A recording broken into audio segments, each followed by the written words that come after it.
हाँ तो दोस्तों, आप आ गए हैं राजस्थान के रणथंभौर किले में। हम जैसा कि आप देख पा रहे हैं, हम उसके गेट के पहले द्वार पे खड़े हुए हैं और हम आगे आपको ले चलते हैं। किले की एक एक जानकारी, किले की एक एक ऐतिहासिक पृष्ठभूमि क्या है, क्यों रणथंभौर को रणथंभौर कहा जाता है और ये किला क्यों आज तक अजेय रहा, ये सब आपको हम डिटेल में पूरे इतिहास के बारे में जानकारी देंगे। हाँ तो रणथंभौर जो फोर्ट है, ये 5वीं सदी का बना हुआ है। इसको महाराजा जयंत ने निर्माण कराया था। 16 वर्ष पुराना यह फोर्ट कई प्रतापी राजाओं के शासनकाल का गवाह रहा है और ये अपने अजेय इतिहास के लिए आज भी जाना जाता है। ये एक भारत का ऐसा किला जिसको किसी भी ने इसकी विशाल हिमालयी संरचना के कारण घिरा हुए मतलब विशाल पहाड़ियों से घिरा होने के कारण इसको कोई जीत नहीं पाया। तो दोस्तों, ये जो आप गेट देख रहे हैं, ये एंट्री गेट था और इस गेट का नाम जो है, इस गेट का नाम हाथी गेट कहा गया है। इसको हाथी गेट इसलिए कहा गया है क्योंकि इससे सीधा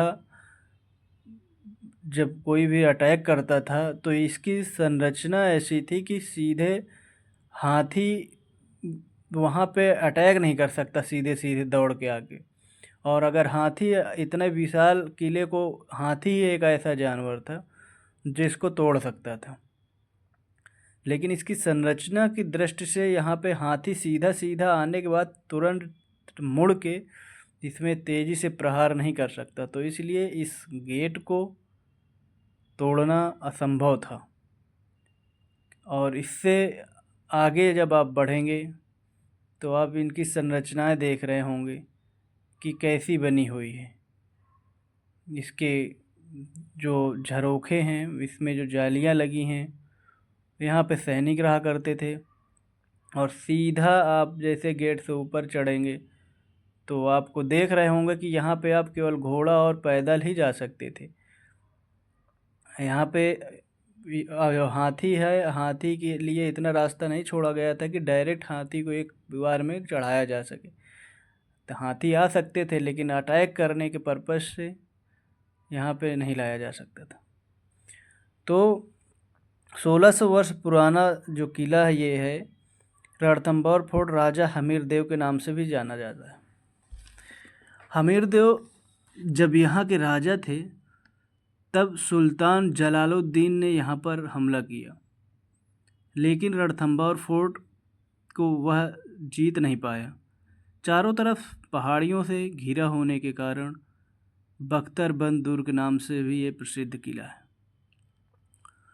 कुछ समय बाद जब अलाउद्दीन खिलजी ने हमला किया लेकिन वो भी जीत नहीं पाया, तो अलाउद्दीन ने प्लान बनाया कि मैं ऐसे तो इस किले को नहीं जीत पाऊँगा। तो उसने क्या किया, राजा हमीर देव चौहान को एक पत्र लिखा। उस पत्र में उसने कहा कि हम आपसे संधि करना चाहते हैं और आपकी शरण में आना चाहते हैं।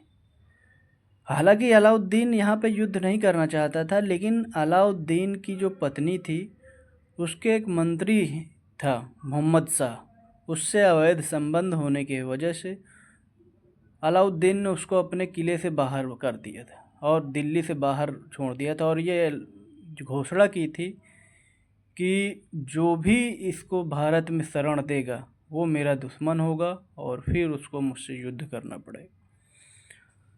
तो अलाउद्दीन इसी वजह से हमीर देव ने शरण दे दिया था। हमीर देव को के शरण देने की वजह से अलाउद्दीन ने यहाँ पे अटैक किया और जब एक बार हार गया तो दूसरी बार उसने रणनीति बनाई और चाल चला और पत्र लिखा राजा हमीर देव को कि आपसे मैं संधि करना चाहता हूँ और संधि करके मैं आपकी शरण में रहना चाहता हूँ। तो हमीरदेव काफ़ी बहुत ज़्यादा बुद्धिमान राजा थे। उनको लगा कि यार मानो न मानो ये पक्का कुछ षड्यंत्र है इसका।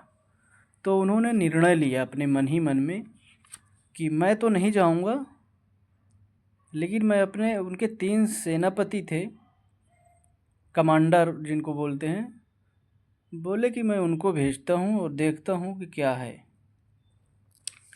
तो उन्होंने भेजा अपने तीनों कमांडरों को, और भेजने के बाद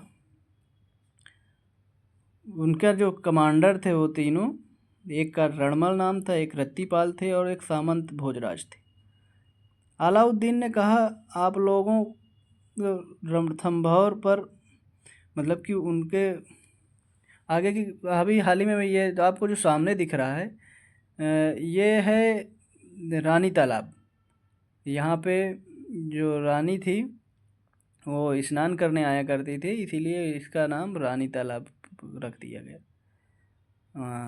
और ये आप देख सकते हैं कि इसमें बढ़िया से चारों तरफ पूरा नहाने की व्यवस्था है और पूरा बढ़िया कायदे से बना हुआ है।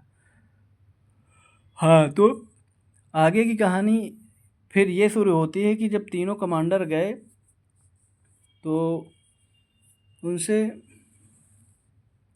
पूछा गया, मतलब कि उसने बोला कि आप ऐसा करिए, आप यहाँ पे ये किले को हमें विजय फतेह करवा दीजिए, उसके बदले में हम आपको पूरा यहाँ का रणथंभौर का शासन आपके हवाले कर देंगे।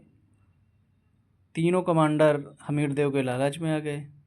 जब लालच में आए तो जब अंतिम लड़ाई हुई हमीरदेव और अलाउद्दीन के बीच में, तो हमीरदेव अपनी रानियों से बोल कर गए थे कि यदि हमारी विजय न हो, हमारी हार हो जाए, तो आप लोग जौहर कर लेना और युद्ध होता है। युद्ध होने में हालांकि हमीरदेव विजयी होते हैं, लेकिन उनके जो कमांडर थे उन्होंने क्या किया कि उनका जो अलाउद्दीन के विजयी का झंडा था, अलाउद्दीन का, वो झंडा फहरा दिया।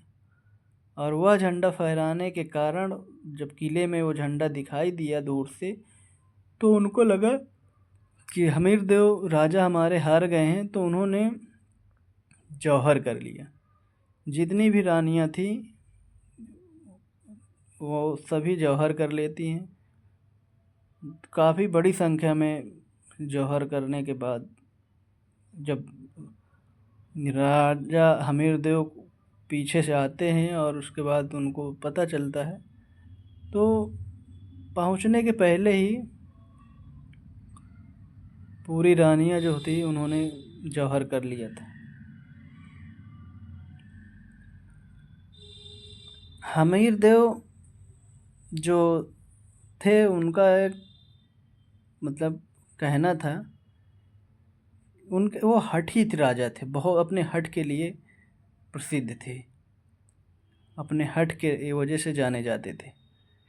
और जब कहा जाता है कि जब वो अपनी रानियों को नहीं बचा पाए जौहर करने से, तो उन्होंने क्या किया कि उन्होंने अपना सर, खुद अपने सर को काट के, और रणथंभौर के अंदर ही एक शिव मंदिर है वहाँ पे चढ़ा दिया। वो शिव मंदिर मैं आपको आगे दिखाऊंगा, आपको देखने को मिलेगा, जहाँ वो पूजा करते थे। और जो हमीरदेव थे वो बहुत ज़्यादा, उनके इष्ट देव शंकर जी थे, शंकर भगवान, वो शंकर भगवान को मानते थे।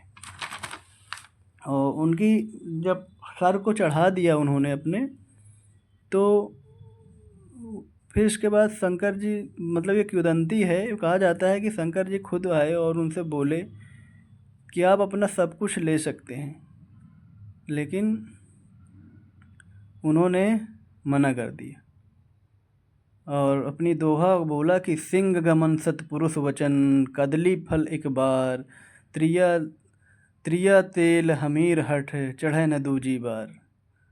तो ये उनकी कहानी है। और यहाँ दोस्तों रणथंभौर के अंदर 24 मंदिर हैं, हिंदू जैन की मंदिरें हैं। और मैं आपको अभी देखना, आपको मैं इधर ले चल रहा हूँ, यहाँ पर का एक प्रसिद्ध गणेश मंदिर है जो बहुत ही बताते हैं बहुत प्रसिद्ध है, और उसके यहाँ मेला भी लगता है। और ये स्कूली बच्चे हैं, देख रहे हैं कि इनको लगा कि मैं ब्लॉग बना रहा हूँ, तो ये अपना मेरी तरफ हाथ दिखा रहे हैं और हाय हेलो कह रहे हैं। तो आप देख ही सकते हैं कितना खुश हैं ये लोग। तो हम लोग अब बढ़ रहे हैं गणेश मंदिर की तरफ। यहाँ का सबसे प्रसिद्ध गणेश मंदिर है, मतलब इतना फेमस कि बताते हैं कि यहाँ पे मेला लगता है और बहुत स्पेशल लोग इसी मंदिर को, गणेश मंदिर को देखने के लिए आते हैं। तो मैं आपको ले चल रहा हूँ। और दोस्तों, ये जो आप देख रहे हैं, ये किले के चारों तरफ ये जो खाई दिख रही हैं और इसके बाद महल जो दिख रहे हैं, इसमें इसका इतिहास ये है, रणथंभौर ही इसको क्यों बोला जाता है। रणथंभौर किले को रणथंभौर इसलिए बोला जाता है कि रण का मतलब है कि रणभूमि का क्षेत्र, जो सामने पहाड़ी दिख रही है वहाँ पे युद्ध होता था तो उसको रणभूमि क्षेत्र बोलते थे। और इसके बाद थम मतलब ये किला बिल्कुल स्थिर एक ही पहाड़ी पे बना हुआ है। दूसरा मतलब कि भौर क्या है कि वो जो पहाड़ी के किनारे आपको चारों तरफ खाई दिख रही है किले के चारों तरफ, तो वहाँ पे बारिश में जब बारिश होती थी तो पानी जब बाहर ऊपर से नीचे गिरता था तो बहुत ज़्यादा भंवर बन जाती थी। तो उस भंवर को मिला के इसीलिए रणथंभौर, इसलिए इस किले का नाम रणथंभौर कहा गया। हाँ, तो दोस्तों रणथंभौर किले को रणथंभौर किला इसीलिए कहा जाता है। और इस तालाब मतलब इसमें जो तालाब हैं थे वो तालाब का नाम रानी तालाब, रानी के नहाने का तालाब भी था। और इसके बाद दूसरा था जो रानियों ने जहाँ जौहर किया था। तो आप अब आगे देख सकते हैं आपकी कि ये हम लोग किले के दूसरे गेट की ओर किनारे किनारे चल रहे हैं। और आप देखते रहिए। ये भैया हमारे राजस्थान से थे, ये मुझे मिले थे तो वहीं पे उनसे मुलाकात हुई थी। तो ये पूरा कई बार मुलाकात हुई, बेचारे काफ़ी अच्छे व्यक्ति थे। मैं यहाँ पे अकेले गया था घूमने के लिए, और ये इनसे मिल के मुझे बहुत अच्छा लगा था। मुझसे चैनल का नाम भी पूछे थे कि आपके चैनल का नाम क्या है। तो एक्चुअली मैंने उसी दिन बनाया था चैनल, तो मुझे बताने में भी काफ़ी ज़्यादा अजीब लग रहा था कि मैं क्या ही बताऊँ इनको। तो इस वजह से मैं चैनल का नाम भी किसी से नहीं बता रहा था, लेकिन लोगों को लग रहा था कि मैं ब्लॉगिंग कर रहा हूँ, तो इसी वजह से वो चैनल का नाम पूछ रहे थे। हालांकि चैनल अगर उस दिन क्रिएट होता तो मेरे कई सब्सक्राइबर वहाँ पे बढ़ जाते, लेकिन चैनल बना ही नहीं था। मैंने ब्लॉगिंग शुरू कर दी थी, और मैं था कि पहले ब्लॉग एक वीडियो शूट करूँगा, इसके बाद फिर बनाऊँगा चैनल, इसके बाद फिर अपलोड करूँगा। इसी वजह से कोई पूछता भी था तो मैं बताने में थोड़ा संकोच करता था कि क्या बताऊँ मैं इनको, जब चैनल बना ही नहीं है, ब्लॉगिंग मैंने शुरू कर दी है, इस वजह से। तो दोस्तों देखते रहना, अब हम धीरे धीरे पहुंच रहे हैं रणथंभौर के अंदर जो गणेश मंदिर है वहाँ पे। और बताते हैं कि ये गणेश मंदिर काफ़ी मान्यता है इसकी, बहुत फेमस है, ऐसा यहाँ के लोग बताते हैं। और हमारे साथी जो भैया थे, गाइड भैया, ये और हम देखें, अब आ गए हैं यहाँ पे। ये अंधेरी गेट है, मतलब इसको दूसरा गेट भी बोलते हैं। ये आपको इसकी विशालता को नज़र खुद देख सकते होंगे कि इसकी विशालता कितनी ज़्यादा है। तो दोस्तों, जो रणथंभौर फोर्ट है ये लगभग 9 किलोमीटर में बताते हैं फैला हुआ है, इसका जो एरिया है, और बहुत विशाल है। अब हम देखो यहाँ पे ये गाइड भैया हमको ले जा रहे हैं। ये बोल रहे थे कि बहुत ही सीक्रेट जगह मैं आपको ले जा रहा हूँ जहाँ पे अलाउ नहीं है, लेकिन मैं आपको घुमाए दे रहा हूँ। और लग भी रहा था कि वहाँ पे कोई नहीं, क्योंकि ये जो सामने चले आ रहे हैं दद्दू, यही बस मिले थे, बाकी यहाँ पे कोई नहीं मिला था। आप इस सुनसान एरिया के से देख सकते हैं, और इसको आप चारों तरफ से खुद ही देख सकते हैं कि यहाँ कोई भी व्यक्ति दिखाई नहीं दे रहा। और डरावना भी था। और इसके बाद लगता सबसे ज़्यादा यहाँ पे शेर का, टाइगर वाइगर का डर था। बताते हैं कि जो नेशनल यहाँ पे वो है रणथंभौर का जो जंगल सफारी बनी हुई है, मतलब नेशनल पार्क जो बना हुआ है, वहाँ से शेर एक बार आ गया था तो एक लोगों को खा गया था, मार दिया था। इस वजह से इधर बताते हैं कि अलाउ नहीं है, बंद कर दिए। तो दोस्तों जैसा कि हमने बताया था कि जब राजा हमीर देव जीत के आए थे और उन्होंने अपनी रानियों को जौहर करने से नहीं रोक पाए थे, तो एक मंदिर में, अपने शिव मंदिर में, जहाँ उनकी इष्ट मंदिर थी, जहाँ वो पूजा करते थे, वहाँ उन्होंने अपना सर काट के चढ़ा दिया था।